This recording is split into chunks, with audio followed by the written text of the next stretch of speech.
D'accord? En général, en tout cas, en ce qui me concerne, ça m'aide beaucoup à visualiser les choses et à bien comprendre ce que je fais.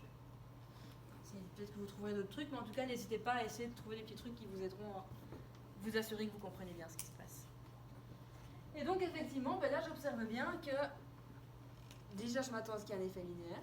Et comme je le précise, cet effet linéaire sera plus marqué pour les séries aléatoires que pour les séries ordonnées. Et donc, oui, forcément, je m'attends à ce que la composante linéaire de l'interaction soit significative.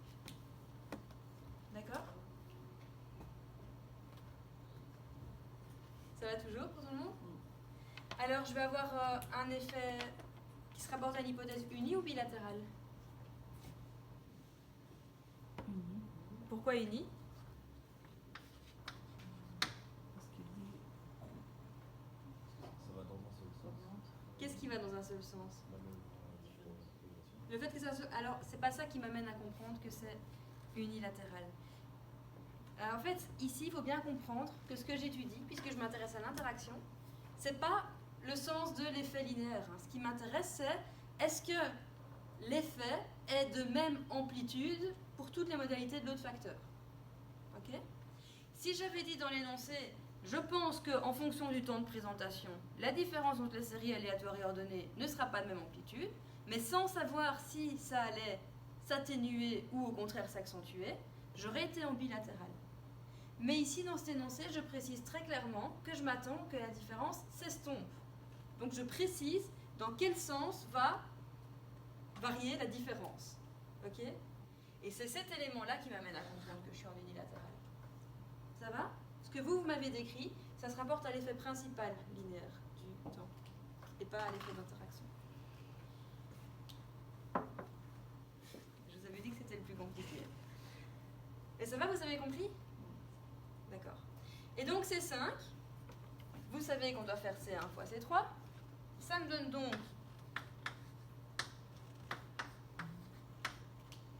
d'accord? 1, moins 2, 1, moins 1, 2, moins 1. Moins 1. Bien vu. Jusque-là, est-ce que tout le monde est d'accord et me suit? Ouais?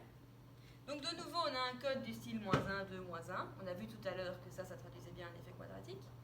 J'ai des signes opposés pour la condition aléatoire et pour la série ordonnée. Je comprends donc que j'étudie bien l'interaction.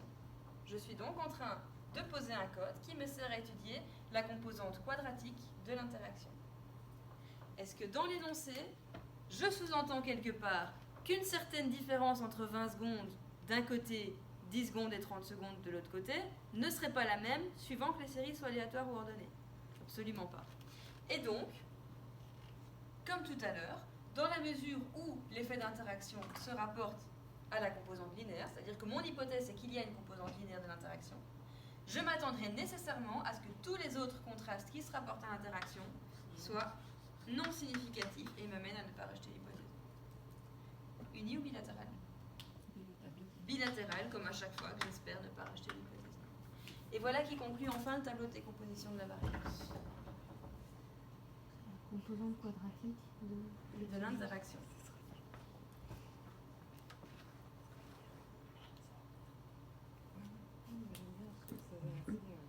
stimulant. Ça va? Il n'y a pas de souci? Ok. Alors, il n'y a pas de questions pour personne? Non? Ok. Gardez bien ce tableau en tête, vous allez en avoir besoin vraiment à la fin. Là maintenant, on va enfin pouvoir s'attaquer à la résolution de l'exercice. Et on va aujourd'hui voir l'approche. Alors, j'ai appris dernièrement que c'est pas ce qu'on appelle l'approche classique dans le TP, mais c'est l'approche alternative. Donc, on va commencer par l'approche qui est donnée en deuxième dans le corrigé, c'est-à-dire celle qui consiste à passer par le menu de l'ANOVA. Et la semaine prochaine, soit au cours, soit via des vidéos, vous aurez la deuxième approche. Je ne sais pas si les remédiations sont quand même organisées ou pas. Pas de nouvelles à ce Je sais pas niveau-là. non plus. Je peux demander. Ouais, si tu veux bien demander, ce serait cool. Parce que du coup, ça peut être une solution pour vous aussi, hein, éventuellement, si vous voulez aller en remédiation. Il y a des séances de remédiation qui sont organisées toute la semaine. Qu'est-ce que c'est? C'est justement Pierre qui les donne. C'est des séries de questions-réponses où vous pouvez aller pour poser toutes des questions. Et chaque séance se rapporte à une matière spécifique. Et là, je pense qu'il va commencer, bon, il a déjà commencé la semaine passée les mesures répétées. Et donc, il aura certainement l'occasion de faire la suite des plans croisés avec vous aux séances de médiation. Vous avez le même principe en fait. Ils vont pas C'est plus forcément question-réponse. De regroupement. Hein. Oui, c'est le même principe, mais comme on ne sait pas, enfin, de nouveau, c'est pareil, on ne sait pas si ça va être donné ou pas, donc il faudra attendre. Savoir si on peut pas en ligne poser des questions. Via Skype, ça reste une option aussi. Bon, moi, je ne sais vraiment pas ce qui va être décidé, mais on verra. Dans tous les cas, d'une manière ou d'une autre, n'oubliez pas que vous avez aussi tous les corrigés bien détaillés, donc forcément c'est moins évident, surtout sur ce chapitre. C'est pour ça qu'à mon avis, je pense que je vais quand même essayer d'enregistrer des vidéos pour vous aider. Mais dans tous les cas, vous avez des supports et il y aura quelque chose pour vous aider à y arriver. Et donc, vous avez toujours nos adresses mail, donc n'hésitez pas non plus à nous écrire. Pensez juste bien à regrouper vos questions parce qu'à mon avis, on va en avoir beaucoup dans les semaines à venir. Donc ne m'envoyez pas un mail toutes les demi-heures, pensez à bien regrouper toutes vos questions et une fois que c'est fait, vous m'envoyez un mail. Et n'hésitez pas même à vous regrouper par étudiant si vous avez des questions mobiles, ça peut faciliter la vie aussi. Si on se revoit. Je sais pas, le forum, Le forum, il y a pas, sur l'UV, il n'y a pas un forum c'est du possible. cours. Je pense que si, c'est possible.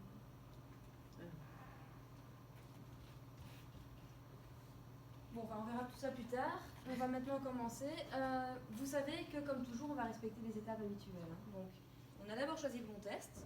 On a vu tout ce qui se rapportait aux hypothèses. Attention qu'on n'a pas écrit les hypothèses. Comme je l'avais rappelé pour les plans lichés, ça, ce sera à vous de traduire tout ça en hypothèse. Quand on a une hypothèse de type bilatéral, c'est assez facile. L'hypothèse nulle, c'est que le contraste égale 0. L'hypothèse alternative, c'est que le contraste est différent de 0.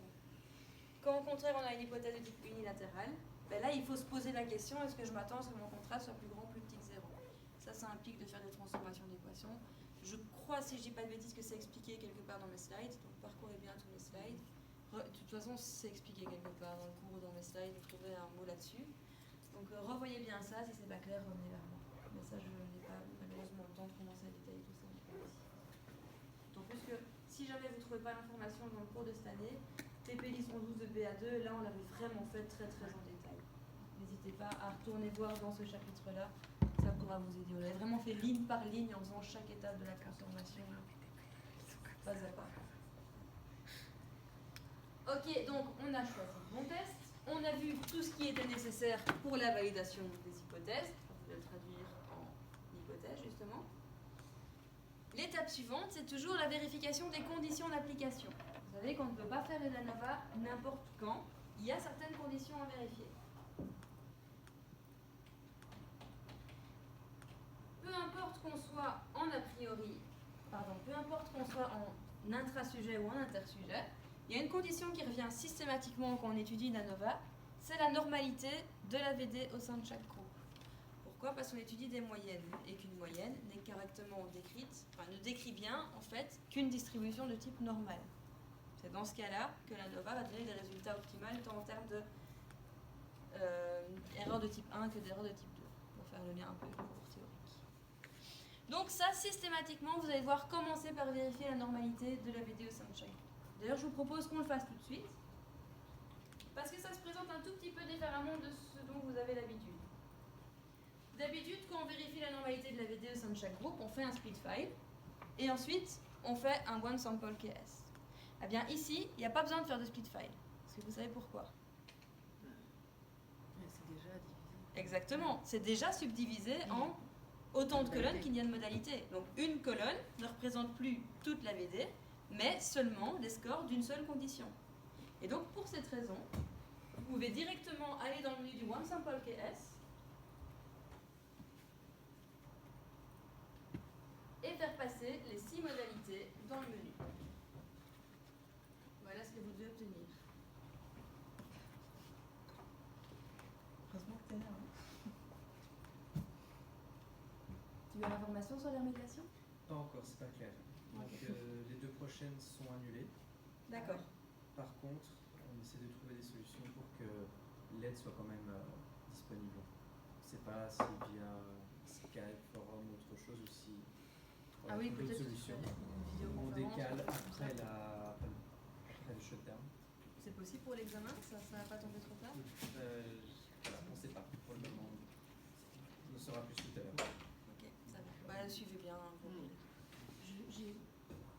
Vous n'avez pas réussi à la voir? Non, mais j'arrive pas à suivre parce que dès que je baisse le regard, et je retrouve pas la page du syllabus. Non, c'était B5, 6, B6. Voilà, descend. C'est quel exercice celui-là? C'est chiffres C'est toujours? l'introduction théorique. Hein. Ok, c'est l'intro théorique, donc on n'est pas dans les exercices. Il faut remonter. C'est que les... Mais je vous conseille pas d'essayer de suivre dans le syllabus en même temps. Non. Je pense pas que c'est Non, une mais bonne ça, stratégie. je cherchais, enfin ouais. C'est bien, J'essayais de retrouver l'information par rapport au. Voilà, parce que visiblement c'est pas bon, c'est pas ça. J'ai pas choisi le bon. En plus, j'explique pas les choses dans le même ordre que dans le syllabus. Donc si vous essayez de suivre, vous allez passer plus de temps à essayer de retrouver l'information qu'à vraiment écouter les explications. Ah voilà, parce que moi, comme elle a dit one sample, S, et donc, j'ai été tu dans one choisis. sample évidemment. Ok. One sample qui est S. Hein. Ouais. Il y a plusieurs one samples. Legacy S. de Là. la Non, moi je suis allée dans non Donc, c'est ça. paramétrique, one One sample, sample. le premier. Ah Petit ouais, point. ouais. Ouais, tu fais passer les 6. Legacy de Relax One sample. N'hésitez pas à demander à ce moment-là directement. Voilà. C'est plus facile que de rechercher l'info Voilà. dans le syllabus. Ça va? Vous y êtes? J'y suis. Ok, super. Alors, vous avez si one sample qui est S, 1 par condition. Est-ce que je rejette l'hypothèse de normalité dans une des conditions? Effectivement, dans aucune des 6 conditions, je suis amenée à rejeter l'hypothèse nulle de normalité. Attention, gardez toujours bien à l'esprit toutes les limites de ce genre de test. Techniquement, on ne peut pas accepter l'hypothèse nulle. Mais ceci dit, ici, il n'y a rien qui me permet de suspecter une violation de la condition de normalité à travers ce test. C'est d'autant plus important de le vérifier qu'il n'y a que 10 sujets par groupe, et donc très peu, ce qui veut dire que la nova ne sera pas forcément robuste si la normalité n'est pas OK. D'accord? Bon, voilà pour la condition de normalité. On voit ça à quoi? Puis voilà. Mais c'est ce que je cherchais, mais je l'ai Vous voyez la ligne SIG? Sig, la dernière. Ah, Ça, ok, c'est voilà. pareil, hein, pour tous les cas S, peu importe l'exercice, c'est toujours là qu'on trouvera l'information sur la valeur. En général, il est à droite. Exactement. Je sais perdu. David, il est à droite. Ça va pour les normes épillées? On ne doit pas les renoter? Ok. C'est une statistique D. De toute façon, c'est exactement la même chose que dans tous les chapitres qu'on a vus avant. Donc, voilà, vous aurez retrouvé l'information. Et de toute façon, les normes épillées sont aussi détaillées dans le corrigé. Alors, souvenez-vous que quand on avait des facteurs intersujets, en plus de la normalité de la VD au sein de chaque groupe, on devait vérifier ce qu'on appelait l'homocédasticité via le test de Leven. Et l'homocédasticité, c'était le fait que la variance était la même dans tous les groupes. Imaginons que j'ai un facteur à 3 modalités A, B, C. Je vais calculer la variance du groupe A, la variance du groupe B, la variance du groupe C, et j'espère que les 3 sont les mêmes. Ça, c'est le principe de l'homocédasticité. Eh bien ici, j'ai plus un facteur inter, j'ai un facteur intra. Qui dit facteur intra dit qu'il existe une certaine dépendance entre les scores de toutes les différentes conditions. Ce qui veut dire qu'il y a certainement une corrélation entre les scores des différentes conditions. D'accord? Vous vous rappelez du concept de covariance? C'était lié à la corrélation. Eh bien en fait la sphéricité, qui est une condition qu'on doit parfois vérifier avec les facteurs intra, j'expliquerai après pourquoi je dis parfois, c'est qu'il y ait homogénéité des variances et des covariances. Donc non seulement il faut que la variance de A, de B et de C soit la même, mais en plus il faut que les covariances de AB, de AC et de BC soient aussi toutes les 3 les mêmes. Ça va? Homogénéité des variances et des covariances. Ça c'est la condition de sphéricité. Quand on était dans une logique avec des facteurs inter, le Leven, on vous disait que c'était une condition qui devait être respectée tout le temps pour pouvoir faire une ANOVA. Eh bien, quand on est dans une logique intra, la sphéricité, c'est pas tout le temps qu'il faudra la vérifier. Ce sera seulement quand on a défini des hypothèses de type post-hoc, a posteriori. D'accord? Donc, si facteur intra, normalité et sphéricité, est-ce qu'il faut vérifier la sphéricité? Si on est dans une logique post-hoc, oui. Si on est dans une logique a priori, non. Du coup, ici, c'est pour ça que je l'ai mis en grisé, puisqu'on est dans une logique a priori, j'ai pas besoin de la vérifier. D'accord? Malgré tout, il peut arriver que vous vous trouviez dans des exercices où il faut la vérifier. Donc sachez que la sortie, elle s'appelle Moschli's Test of Sphericity. Donc il y a un indice quand même dans le nom, vous saurez la retrouver facilement. C'est une sortie qui est fournie automatiquement quand vous allez dans le menu Repeat and Measures. Il n'y a rien à sélectionner pour qu'elle apparaisse. Et elle s'interprète comme un test de l'event, c'est-à-dire que l'hypothèse nulle, c'est il y a sphéricité. D'accord? Si vous savez interpréter une sortie de l'event, vous savez interpréter une sortie de motion. C'est quasiment la même chose. Et je vous la montrerai tout à l'heure, même si on n'en a pas besoin pour le coup, comme ça au moins vous verrez à quoi elle ressemble. Ça va? Vous m'avez bien suivi? Gardez bien en tête que quand vous ferez des plans mixtes, il faudra vérifier la normalité, d'abord la vidéo de chaque groupe. Ensuite, il faudra vérifier l'homoscédasticité pour tout ce qui se rapporte au facteur inter et la sphéricité pour tout ce qui se rapporte au facteur intra. Ok? On va faire les deux, tout sera combiné.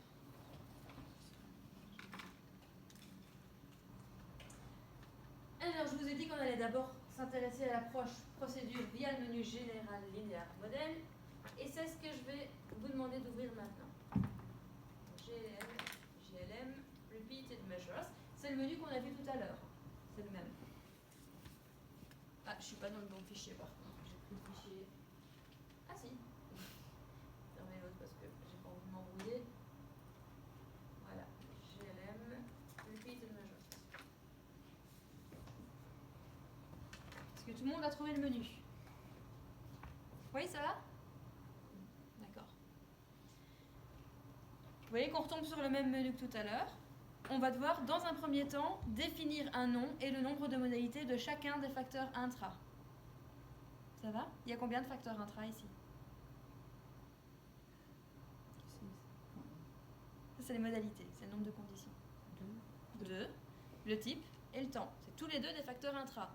Ça veut dire qu'on va devoir tous les deux les définir ici avant de passer à la fenêtre principale de la Nova. Alors, exactement selon la même logique que tout à l'heure, vous pourriez d'abord créer le facteur type et puis le facteur temps ou faire le contraire.